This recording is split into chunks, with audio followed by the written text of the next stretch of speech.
This evening, first up, 2 drivers charged, 2 men remanded, and 1 family still without their loved one. The lorry driver and the minibus driver behind last Saturday's fatal Providence Road crash appeared in court. Justice is moving, but Ruddy Raymond is not coming back. Also, young people in their 20s and 30s are showing up with heart attacks. Guyana's leading cardiologist says vaping is directly responsible, and his warning to young Guyanese is urgent, personal, and impossible to ignore. Then, a Cuban nurse leaves her work at the Mon Repos Health Centre, sends a text message saying she has arrived, and then vanishes. Dailem Paneque Gómez has not been heard from since June 18, and her community is desperate for answers. Meanwhile, should children under 18 be banned from social media entirely?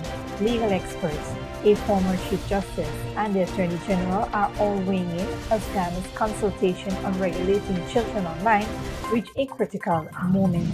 And British Prime Minister Keir Starmer resigns after less than 2 years in office, following a string of crushing local election defeats.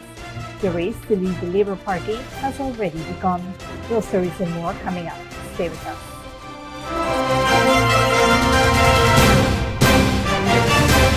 Welcome to this broadcast of Channel 2's Headline News Update for June 23rd, 2026. I'm Bibi Bacchus. Thank you for joining us.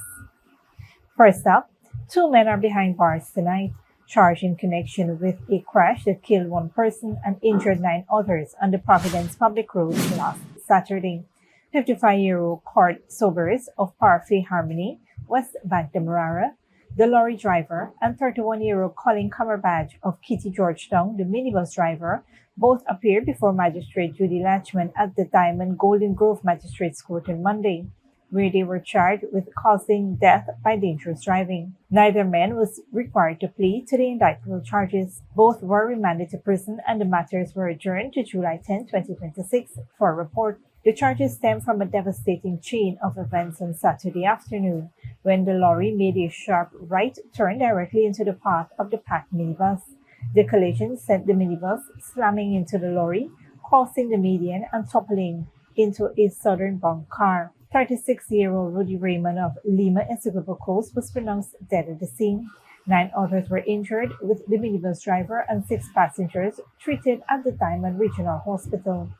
Ruddy Raymond's family tonight is left without a husband, a son, a father, while 2 men face justice for the moment that took him away. On a different note, young people in Guyana are suffering heart attacks and strokes, and a leading cardiologist says vaping is a major reason why.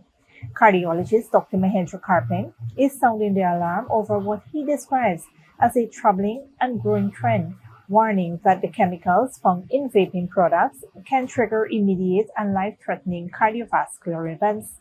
Speaking on Sources on Monday, Dr. Karpen explained that vaping causes conditions that can lead directly to heart attacks and strokes. Vaping is a particularly bad recent development in our country. Vaping can have sometimes even worse immediate side effects than tobacco smoking. Why? Because a lot of the chemicals contained in the vape can cause a couple of things. They can cause your heart to race. They can cause the blood vessels to spasm. And when that happens, it raises your blood pressure, and it can actually cause heart attacks by causing spasms of the coronary artery. Dr. Karpen warned that the body's attempt to repair vaping-related damage to blood vessels can result in dangerous blood clots, causing blockages in the heart and brain. On the inside of the blood vessel, it causes inflammation. Now, inflammation can damage the lining of the blood vessels, whether it's in the brain, in the heart, the legs, the stomach, etc. Now, when that inner lining is inflamed and it's damaged, the body tries to repair it. It tries to repair it by forming clots to cover up that damage. Unfortunately, that repair process is disorganized, and it doesn't know when to stop healing. So that clot can keep forming and getting bigger and bigger until it blocks up the whole blood vessel. And that's when people get strokes, heart attacks, etc. Perhaps most alarming is the shift Dr. Carpenter says he is witnessing firsthand. When he first returned to Guyana, heart attack patients were typically in their 50s and 60s. Today, he says, it is routine to see patients in their 20s and 30s presenting with serious heart disease. Dr. Carpenter also flagged emerging evidence linking vaping to irreversible and incurable lung disease and noted that young women appear particularly vulnerable to its harmful effects. Recently, we've seen data being published about lung disease related to vaping that are irreversible and incurable. And this is one of the things we would like to have our young people know. To stop vaping, do not start it. If you haven't started it and if you are doing it, to please stop it. Ghana's chief cardiologist message to young Guyanese is clear. Vaping is not cool, it is not safe, and the consequences can be immediate and permanent. In other news, a 26-year-old Cuban national has been reported missing after disappearing on her way to work at the Mon Repos Health Centre, prompting an appeal from the Cuban community in Guyana for urgent action by authorities. According to the Ghana Police Force, Dailem Paneque Gómez was officially reported missing on June 19, 2026, after she was last heard from on the morning of June 18. Her friends and family are calling on anyone with information to come forward. Hey Guyana, we need your help to find Dailem. She is a Cuban girl. She has been missing since last Thursday. Last time she was seen was in Lusignan Thursday morning. If you have anything, if you know anything, please come forward and help us. Call the numbers in the screen, go to the police, share this video. We need your help to find her. Her family is broken by grief right now. So please, any help will be appreciated. Thank you. Head of the Criminal Investigations Department, Deputy Police Commissioner Wendell Blanham, confirmed the report was lodged at the Mon Repos Police Outpost. Ibrahim Lego said Gomez was preparing lunch before leaving for work and remained in contact by text message until approximately 7:19 a.m. when she indicated she had arrived at the health facility. No further communication had been received since. The Cuban community in Guyana has expressed deep concern over her disappearance, describing the ordeal as devastating for her family, friends, and fellow Cuban nationals. The group has appealed to President Dr. Mohamed Irfanali, Minister of Home Affairs Juanit Walren, Police Commissioner Clifton Hicken, and other authorities to intensify the search and investigation. Members of the public, particularly those who were in Mon Repos or in Moore area on the morning of June 18, are being urged to contact the police if they have any information that could assist investigators. Paneque Gómez was last seen wearing black pants and an orange top. Stick around when we return. Legal experts advocate stronger safeguards for children's social media use, and government expands electricity and water support for pensioners nationwide.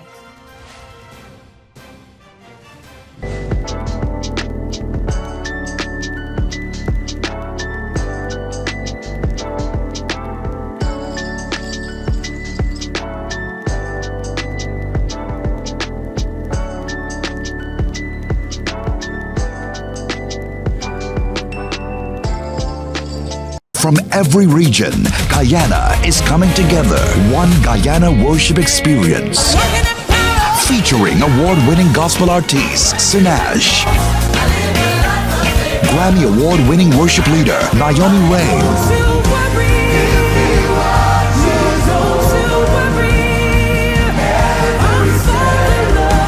Also featuring Positive. Rolling in my two-man army. My Jesus and I. Samuel Midas.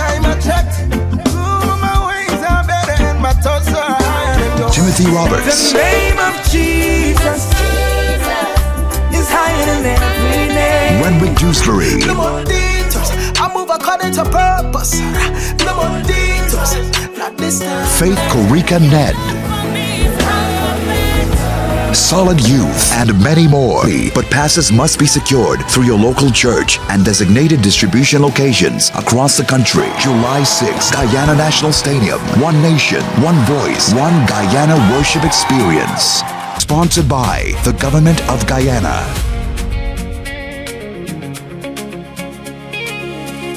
GCOM will be conducting a claims and objections exercise commencing July 1, 2026 to produce an official list of electors, OLE. If you will be 18 years or older by June 30, 2026, and you are a Guyanese citizen by birth, descent, or naturalization, or a citizen from a Commonwealth country living in Guyana for 1 year or more, you are eligible for inclusion in the OLE.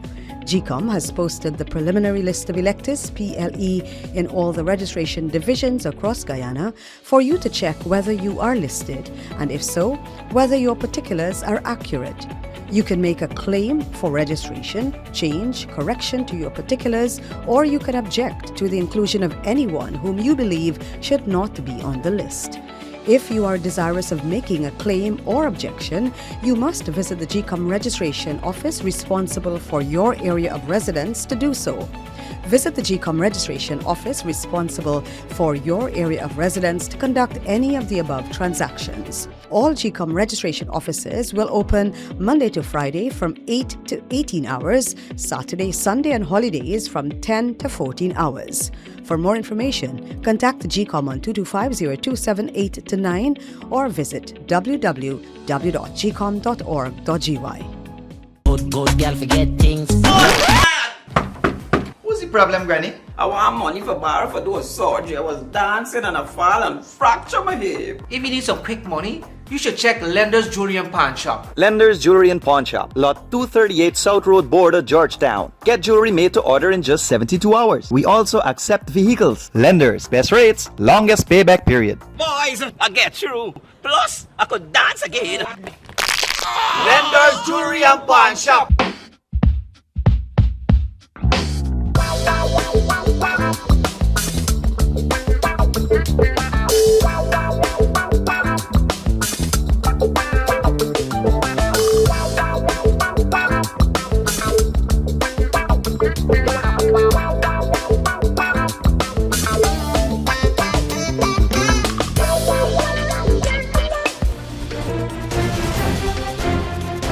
Welcome back. As concerns grow over the impact of social media on young people, legal experts are urging stronger protections for children, with recommendations ranging from stricter age limits to greater parental involvement before new legislation is drafted. Legal experts have called for stronger safeguards to protect children online during another round of stakeholders' consultations on social media regulations hosted by the Attorney General's Chambers and the Ministry of Legal Affairs on Monday. Among the recommendations were increased parental education, age-based restrictions, and greater involvement of young people in developing policies. CARICOM General Counsel Lisa Soman commended Guyana for leading the regional conversation and encouraged collaboration with other CARICOM member states. Chairman of the Constitution Reform Commission, Justice Carl Singh, stressed the need to balance the educational benefits of social media with protections against harmful content, while Acting Chief Justice Narendra Singh proposing settling the minimum age for social media access as 18, citing research on adolescents' emotional development.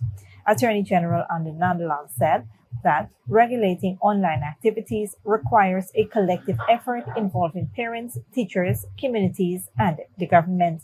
He emphasized that the consultations are intended to gather public input before any legislation is introduced to safeguard children's welfare in the digital age. While opinions differ on how best to regulate social media, there are broad agreements that safeguarding children online will require a shared commitment from families, educators, communities, and the state. Moving on, for thousands of pensioners, utility bills are getting lighter as the cost of living weighs heavily on them.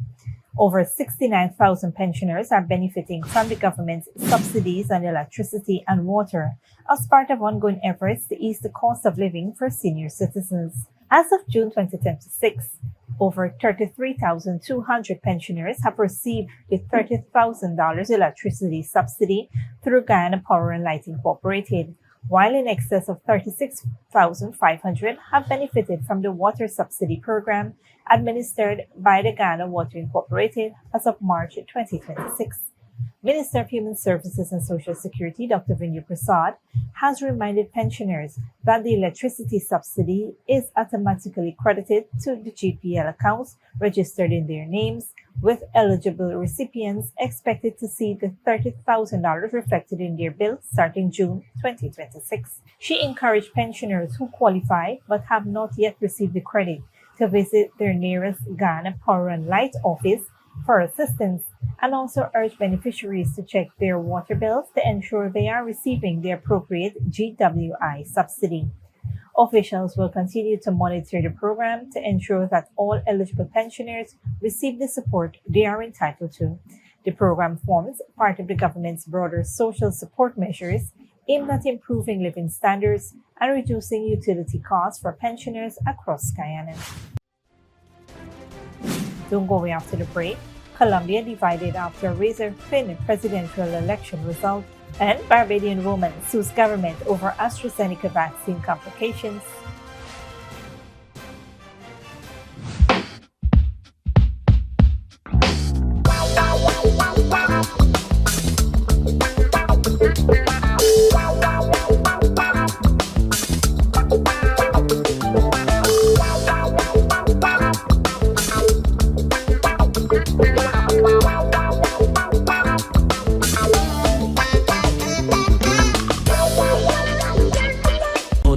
Forget things. What's the problem, Granny? I want money for borrow for those surgery. I was dancing and I fall and fracture my hip. If you need some quick money, you should check Lender's Jewelry and Pawn Shop. Lender's Jewelry and Pawn Shop, lot 238 South Road, Border, Georgetown. Get jewelry made to order in just 72 hours. We also accept vehicles. Lender's, best rates, longest payback period. Boys, I get through. Plus, I could dance again. Lender's Jewelry and Pawn Shop. From every region, Guyana is coming together. One Guyana worship experience. Featuring award-winning gospel artist, Sinach. Grammy award-winning worship leader, Naomi Rain.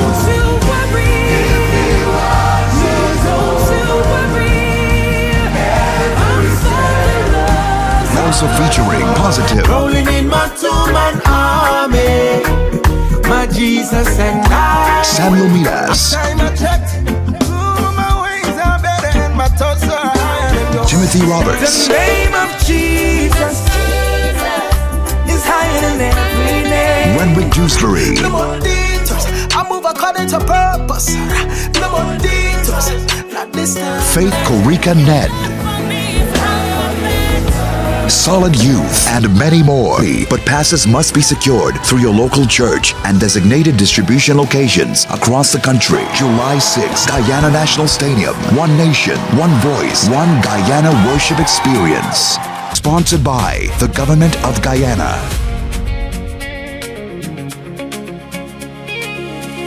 GCOM will be conducting a claims and objections exercise commencing July 1, 2026 to produce an official list of electors, OLE. If you will be 18 years or older by June 30, 2026, and you are a Guyanese citizen by birth, descent, or naturalization, or a citizen from a Commonwealth country living in Guyana for 1 year or more, you are eligible for inclusion in the OLE. GCOM has posted the preliminary list of electors, PLE, in all registration divisions across Guyana for you to check whether you are listed, and if so, whether your particulars are accurate. You can object to anyone whom you believe does not qualify for inclusion in the OLE. To do so, you must be listed in the same divisional list as the person you are objecting to. You must visit the GCOM registration office responsible for your area of residence to make an objection. The objections aspect of this exercise will end on Friday, July 17, 2026. For more information, contact the GCOM on 225-0278-9 or visit www.gcom.org.gy.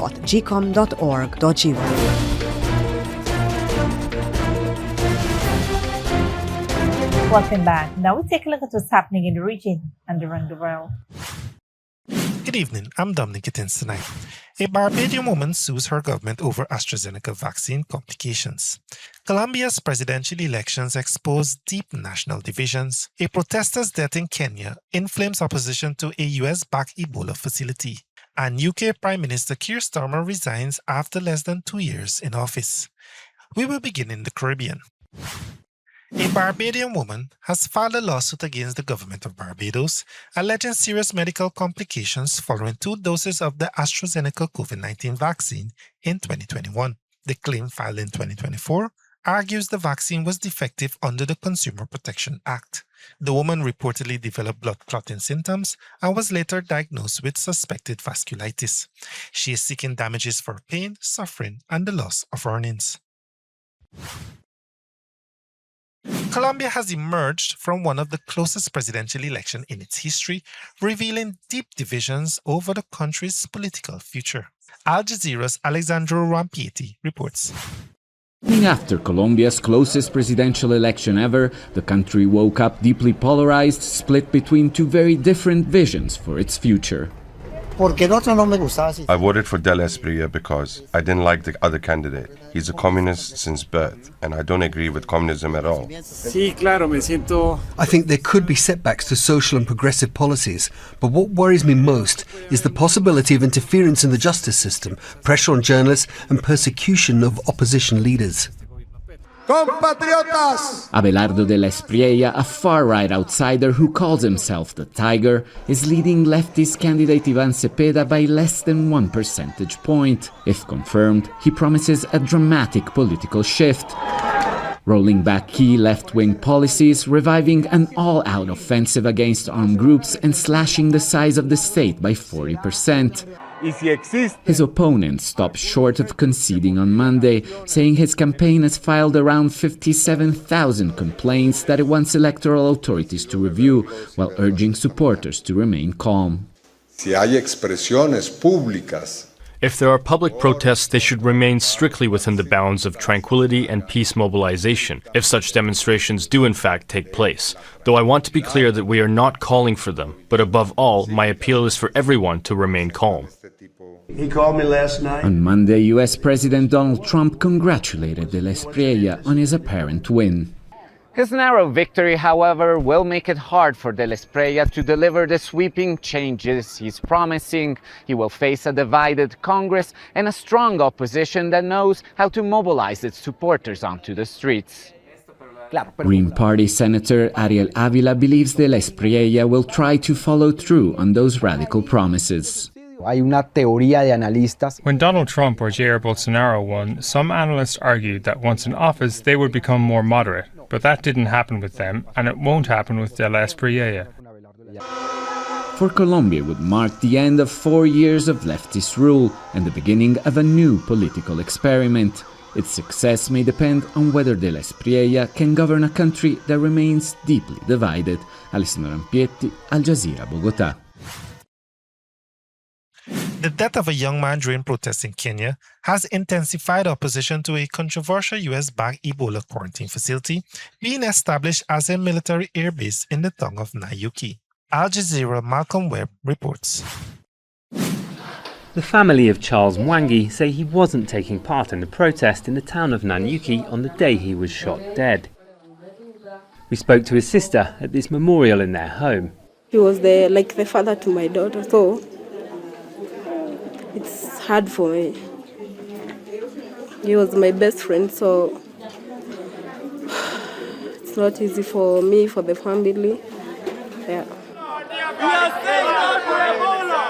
Demonstrators and many other Kenyans are against the government's decision to allow the US to open an Ebola quarantine facility in the town's military airbase. Kenyans have spoken in one voice. We do not want that facility of Ebola here in Kenya. In spite of opposition on the streets, in Parliament, and a court order suspending the project, the government's gone ahead with the plan. So it will treat both Kenyans and foreigners. And please, let us not politicize it. But the US government says the facility is only for its citizens. The protesters say it only brings risk, not help. Police haven't commented on the deaths at the protests, where rights groups say the police have shot and killed at least 3 people in the last 2 weeks, including Charles. We're nearly 1,000 kilometres from the epicentre of the outbreak. Kenya's never recorded a case of Ebola, but the government's allowed the US to open a quarantine centre in an airbase that's behind that fence for Americans who've been exposed to the virus. The Kenyan government says the deal includes US support for Kenya's healthcare services, but people here in Nanyuki are sceptical about any claimed benefits. They say they don't want foreigners with Ebola to be brought here, and that's why they've taken to the streets. In many communities, patience and trust in the government is at a low. Traders in Nanyuki's market are pleased to see Patrick Wahome, who's organised the protests. He says they'll continue every week. We want to tell American government, if there's any deal that you did with Kenyan president or Kenyan government, Kenyans were not involved. Kenya does not know, and we are not ready to welcome any sick American in our soil, in our Nanyuki soil. Patrick's T-shirt reads, "It's better to die from a bullet than Ebola." Charles Mwangi's mother may not be the last to grieve. Malcolm Webb, Al Jazeera, Nanyuki, Kenya.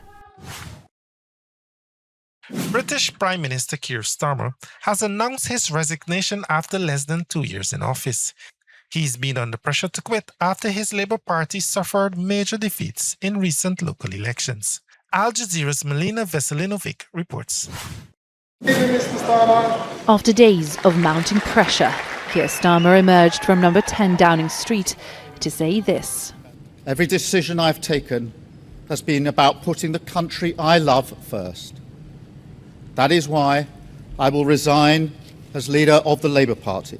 When I leave the biggest job in the country, I shall spend more time on the most important job, being the best husband I can to my fantastic wife Vic, who has been a rock by my side through good times and bad, and being the best dad I can to my beautiful children, who are my pride and my joy. Thank you very much. An emotional farewell from Britain's 4th Prime Minister in 5 years, who lost the confidence of his party despite winning a huge landslide in a general election just 2 years ago. A series of political missteps and a growing threat from the right-wing anti-immigration Reform UK party made Starmer the most unpopular Prime Minister in recent history, according to polls. On the same day he stepped down, his likely successor, former Mayor of Greater Manchester Andy Burnham, was arriving in London. Confirm that I will put myself forward in the process that will soon be underway. He was being sworn in as an MP after winning the Makerfield by-election last week, a decisive victory in an area where Labour lost heavily to Reform in recent local elections, convincing many in the party, including the former Health Secretary, who previously considered a leadership bid of his own, to back him. Andy Burnham, with his campaign in Makerfield, won back a part of the country that only weeks ago had overwhelmingly rejected Labour, which shows that if Labour changes, we can still win. But any new leader will inherit old problems. Whoever is the next occupant of number 10 Downing Street will face the same challenges that plagued Keir Starmer's government. Sluggish growth, overstretched public services, a concern about immigration and a high cost of living. After yet another change at the top, whoever is Britain's next leader may not have long to win over the increasingly restless party and country. Milena Veselinovic, Al Jazeera, London. Thanks, Dominic. This brings us to the end of our regional and global news coverage. Up next is the 3D weather forecast.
And that's it with your headline news for this Tuesday evening.